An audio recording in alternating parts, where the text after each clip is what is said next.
Alright, in this video, I want to show everybody why you need to start investing right now if you're 18 years old and got your first job. You're financially independent. I want to show you why you need to start right now. So first of all, we're going to Google S&P 500 calculator. And we're going to click on this second result here. What I like about this is you can actually plug in numbers and it spits out how much the S&P 500 would give you over that amount of time. So we're going to go back to, okay, so now a person today, if you're young, if you're a millennial or Gen X, or I'm sorry, millennial or a Gen Z, maybe even this is true with Gen X's as well. The full Social Security age is 67. So we're going to go back to 1970 on the starting year, and I'm going to put in $100. Okay, now that's not going to give you enough to retire. That's $8,893.69. Okay, not enough. We're going to add something to that. Let's just say if I add $10. Okay, I mean, you could live a frugal life on that. If you're poor and you just want to work at McDonald's or be a janitor or whatever, you can live off. You could live off of that one-time payment, pay your house down.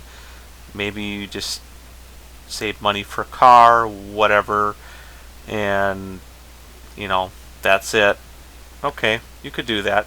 And then your living expenses is Social Security. Now,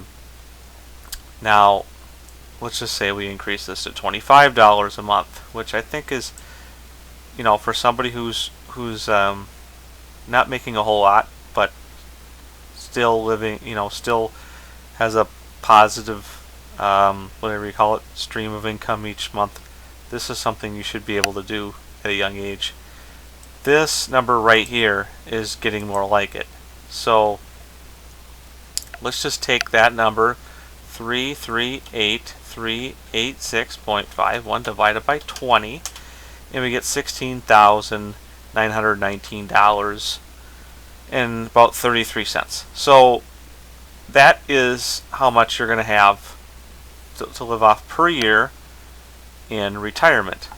And now you'll probably get, say, maybe 20,000. So okay, so you can live a working class life, right?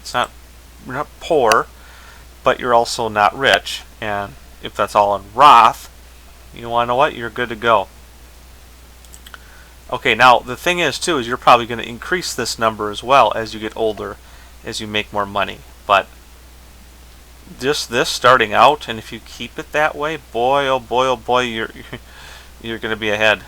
Okay, now let's just take my age. I'm 35 years old. I have 32 years left till I hit full Social Security. For my at least for me, that's what full Social Security is. So I'm going to plug in 1987 because that was 32 years ago, and that's how long I have till I hit 67. So I'm going to do this same number, $100, $25 a month. Let's see what that adds up to. $51,820.41. That might get you through 2 years if you add Social Security to that. Okay, maybe 3 years if I was using the example I was using before. Well, let's just take that number,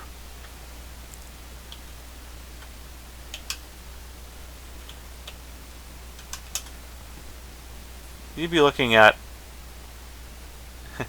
$2,500 a year. That's not going to give you a whole lot. Okay, so if you started out with 1,000,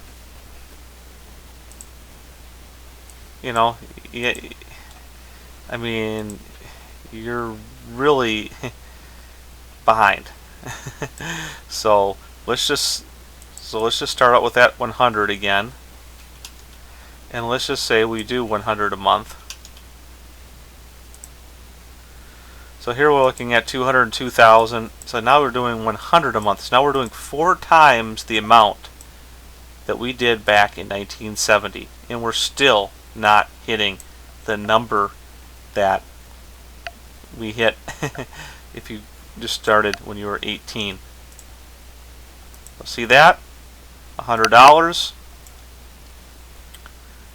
Well, now we're now I think we're in the millions. Let's see, I can't.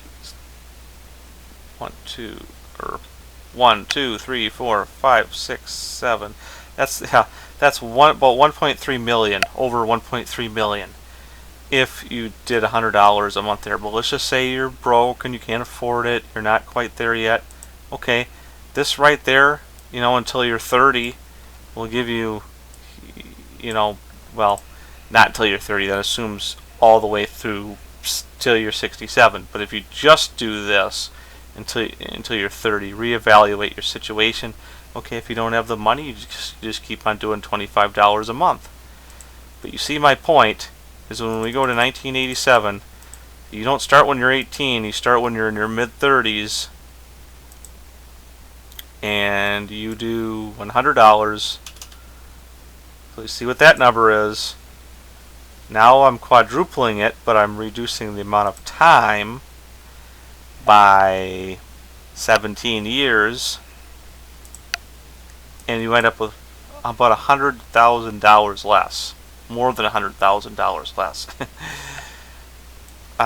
Let's just see what you'd have to do to get that same number. Let's do $120. See if we get there. 150. Well, we're getting close. We were about 338. Let's do, 170.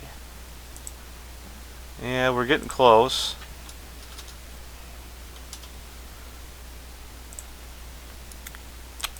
Closer. This is looking like $200 a month. Okay, so you don't have to quite do 200. So 190. Yeah, and that's about, well, I would say about 185. Okay.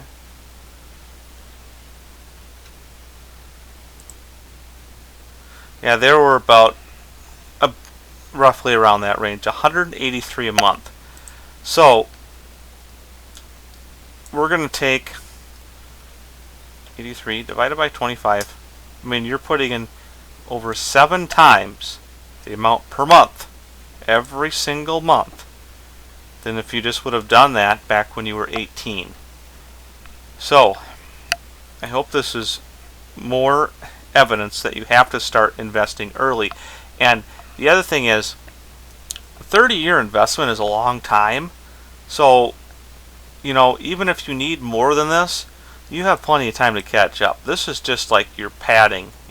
This is just like, if, like, worst case scenario, if you do $25 a month, as long as you can afford it, and you're starting back when you're 18, this is just worst case scenario. When you get to be 20, 25, so you get that first job out of college, you're not making a whole lot, then you get that promotion at, say, 25, 26 years old.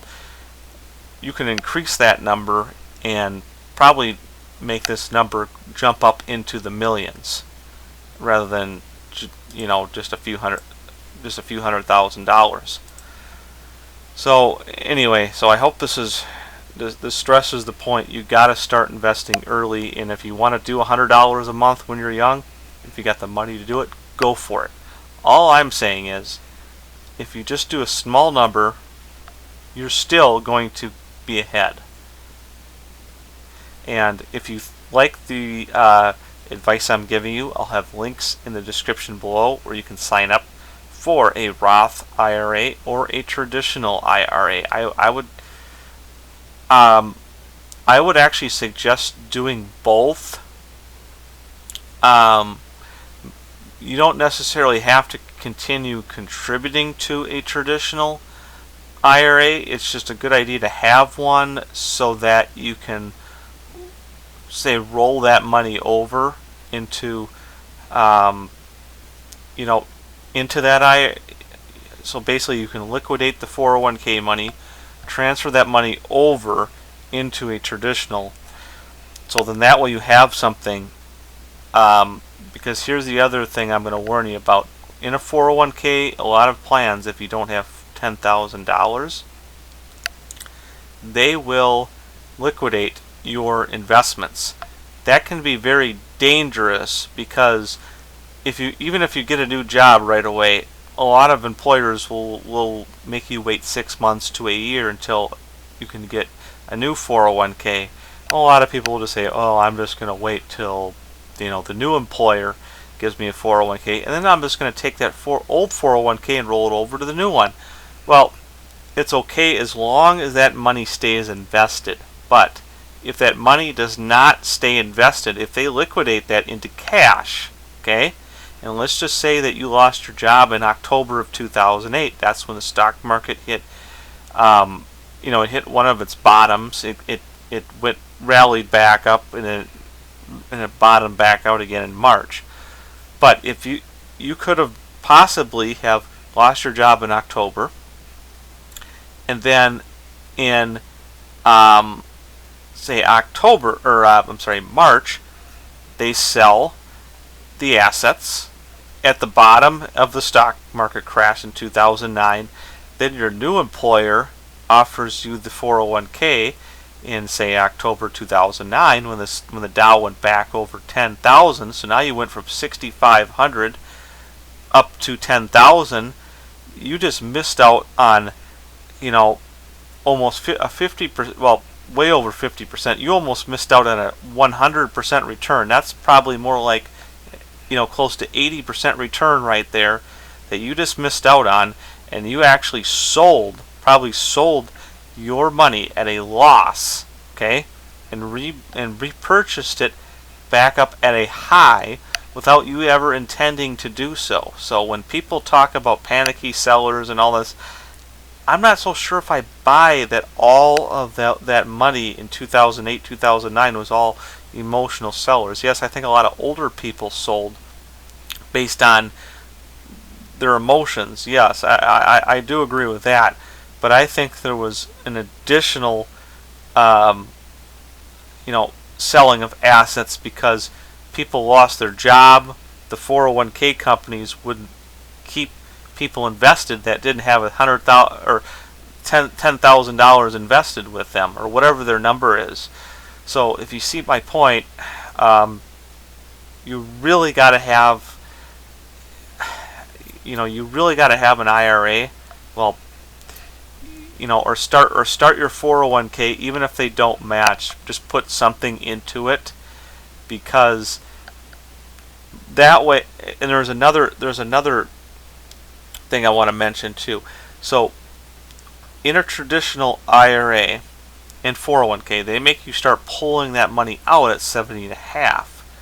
Well, let's say, for example, if you were mostly investing in Roth, because that's what made most sense for you at a young age, and your employer didn't have a 401k. Now all of a sudden, let's say maybe, for example, you don't get a 401k until, let's say, you're 45 or maybe even 50.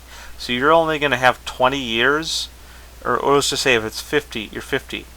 You're only going to have 20 years where you can invest the money that you start out with, and then you have to start pulling it out.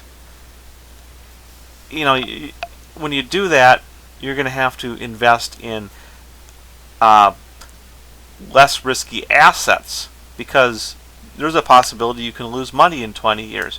So what I like is just to have a little bit of money in a traditional 401k or possibly a traditional IRA, so that way it sits there long enough to grow when you're required to take out distributions at 70.5, and then just pour the money into a Roth.